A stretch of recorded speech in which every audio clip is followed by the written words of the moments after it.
Hello' everyone, good morning সকলোকে। আৰু মই ৰাতিপুৱা উঠি ব্ৰাছ চাছ কৰি মেলি ল'লোঁ।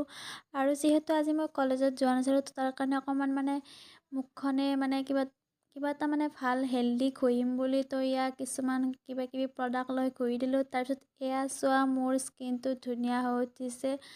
আৰু মই আবেলিকৈ বৰমাহঁতৰ ঘৰত আহিলোঁ। আহিয়ে বৌৰ লগত চাহ বনাওঁত লাগি গ'লোঁ।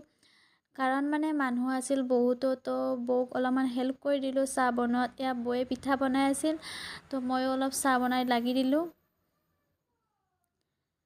আমি বাৰু কামবিলাক এনেকৈয়ে কৰোঁ, দুয়োটাই হেল্প কৰি কৰোঁ, তেতিয়াহ'লে সোনকালে হয় আৰু ভাল লাগে আৰু কৰি। সুধিলোঁ যে কি বনাইছে বৌ, তেতিয়া ক'লে যে পকৰি হৈছে নে কি হৈছে গাইছ। আৰু টিকিলিজনীৰ লগত এনেই অলপ। তো আজিৰ কাৰণে ভিডিঅ'টো ইমানেই আছিল। নেক্সট ভিডিঅ'ৰ সৈতে পুনৰ লগ পাম। আজিলৈ বাই।